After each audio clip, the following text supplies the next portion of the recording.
Dear students, अस्सलामु अलैकुम वरहमतुल्लाहि वबरकातुह।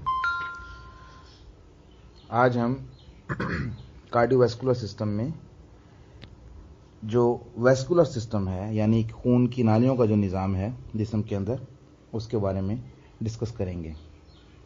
तो आपको मालूम है कि हमारे जिस्म में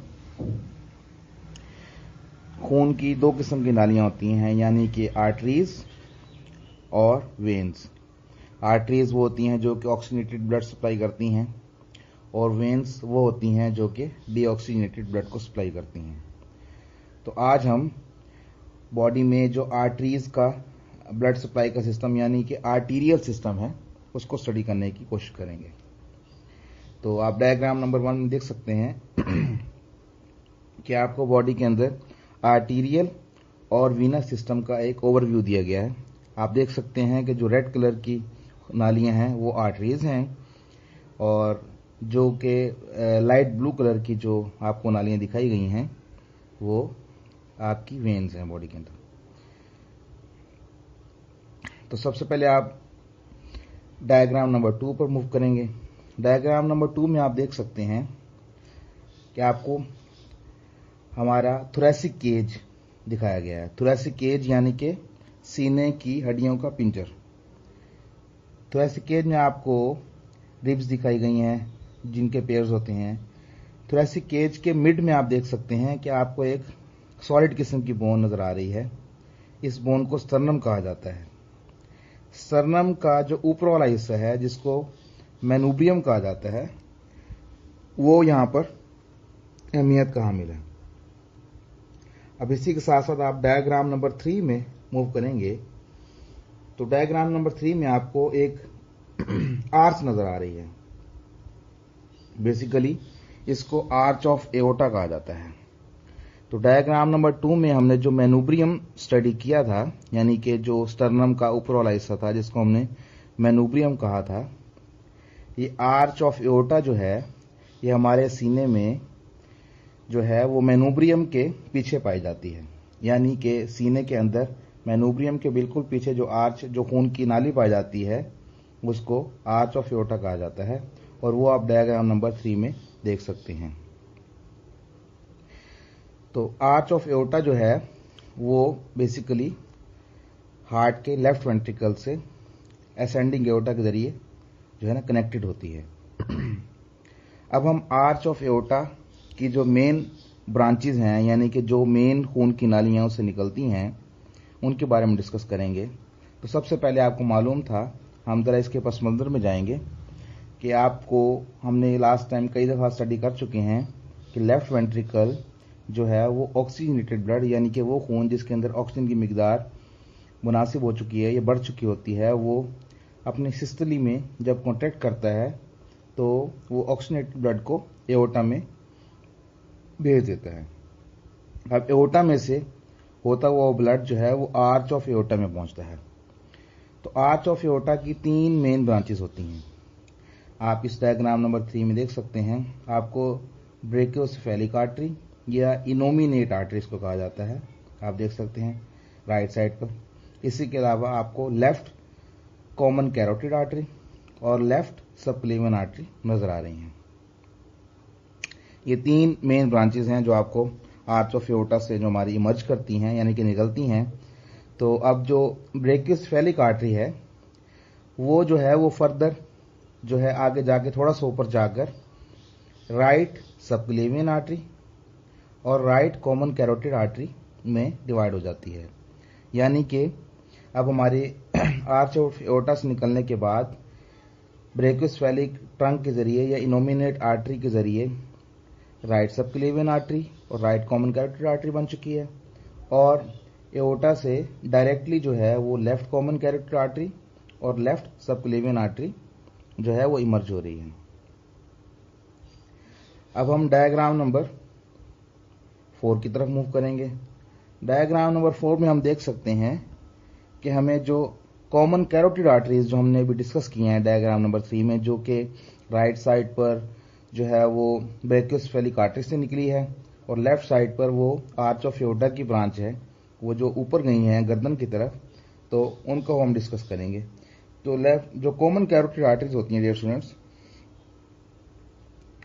वो इंतहाई अहम आर्टरीज होती हैं, यानी इंतहाई अहम खून की नालियां होती हैं, जिनका जो मेन मकसद होता है वो हमारे सर को, हमारे नेक के रीजन को और हमारे फेस के रीजन को, यानी हमारे सर यानी खोपड़ी और खोपड़ी के अंदर दिमाग, हमारा जो फेस है यानी चेहरा, हमारी आंखें, हमारा जो है जो मुंह का है निज़ाम जो है भी है, और इसके अलावा हमारी नक, इन सारे रीजन्स को जो ऑक्सीजनेटेड ब्लड की सप्लाई है वो कॉमन कैरोटिड आर्टरीज के जरिए पहुंचाई जाती है।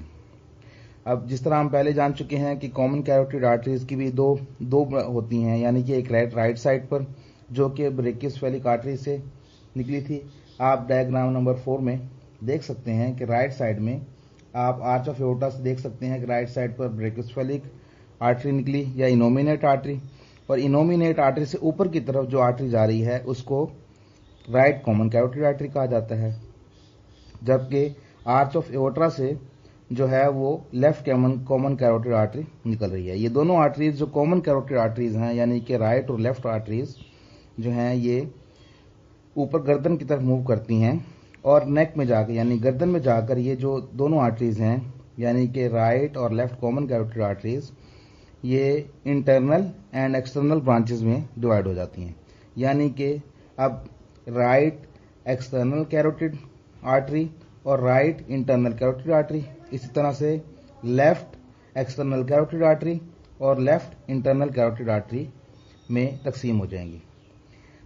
अब जो इंटरनल आर्टरीज हैं यानी कि इंटरनल कैरोटिड आर्टरीज जो हैं, जो आपकी नेक में से इमर्ज होती हैं, नेक में से बनती हैं कॉमन कैरोटिड आर्टरीज से, उनकी कोई भी मजीद शाख नहीं निकलती है।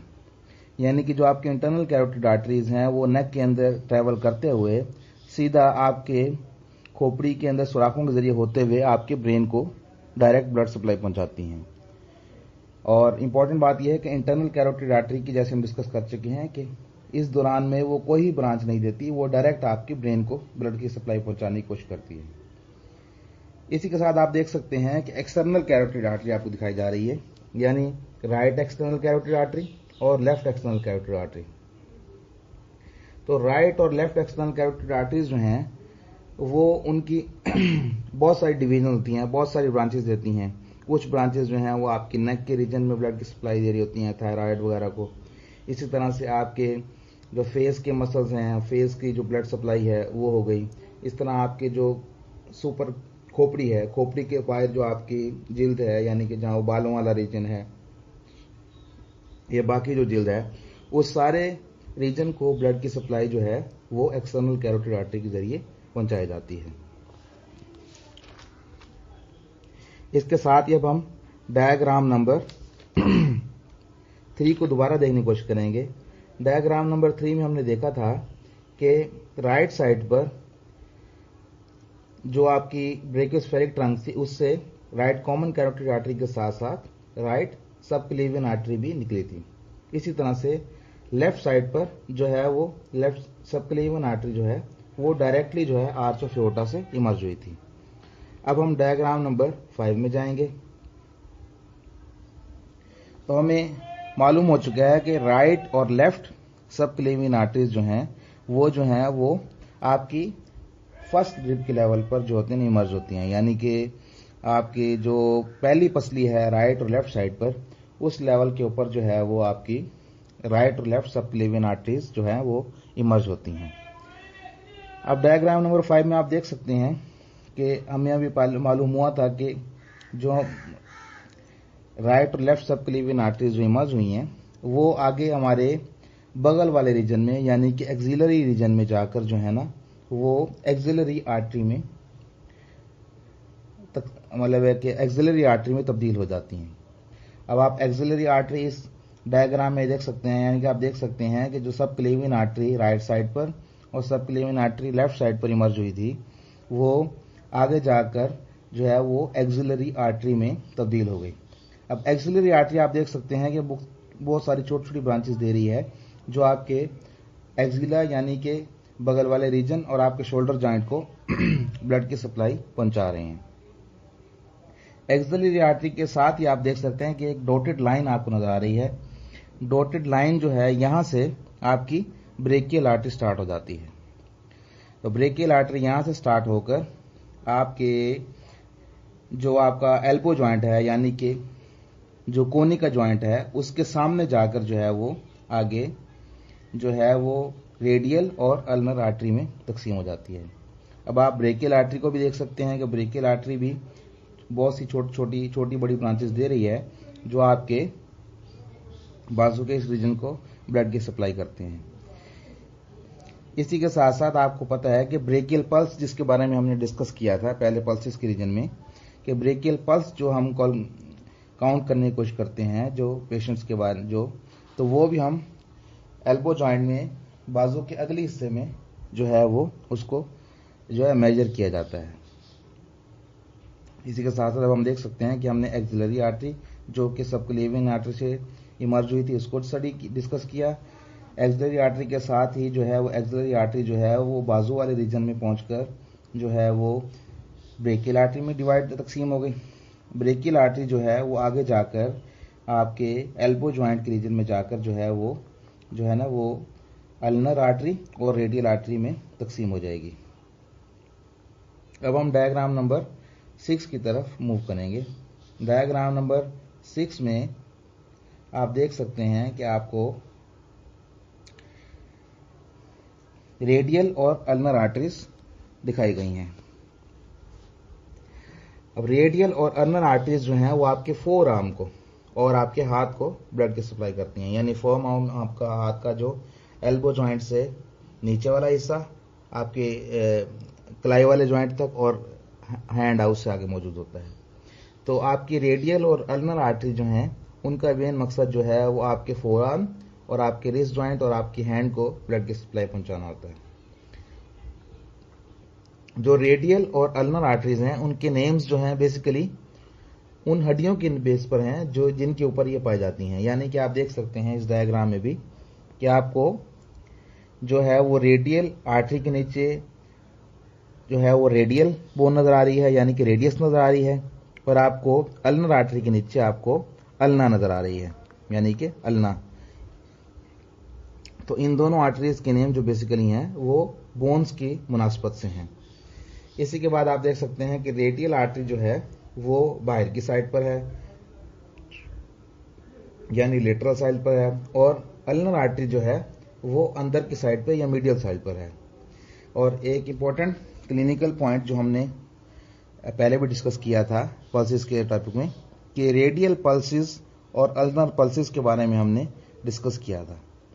तो डियर स्टूडेंट्स, जो रेडियल पल्स है जो कि बॉडी में सबसे इंपॉर्टेंट पल्स है जिसको जो है वो तकरीबन हर जो है वो फिजिकल एग्जामिनेशन के स्टार्ट पर लिया जाता है किसी भी पेशेंट की, तो वो रेडियल पल्स जो है वो आपके रिस्ट जॉइंट के नज़दीक मौजूद होती है। अब आप देख सकते हैं कि जहाँ पर आपका रिस्ट जॉइंट स्टार्ट हो रहा है वहाँ पर जो है रेडियल आर्टरी जो मौजूद होती है उसकी पल्सेशन जो है उनको मेजर करके रेडियल पल्स को काउंट किया जाता है।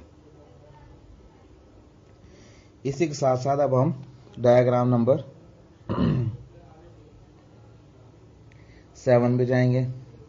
अब हमने अपर लिम यानी कि हमारे बाजुओं की ब्लड सप्लाई के बारे में और हमारे हेड एंड नेक के रीजन की ब्लड की सप्लाई के बारे में डिस्कस कर लिया है। तब हम जो है वो बॉडी के बाकी हिस्से यानी हमारे सीना, हमारे एब्डोमेन यानी पेट का रीजन और जो है हमारी जो दोनों धड़ की निचली टांगे हैं उनकी ब्लड सप्लाई के बारे में डिस्कस करने की कोशिश करेंगे।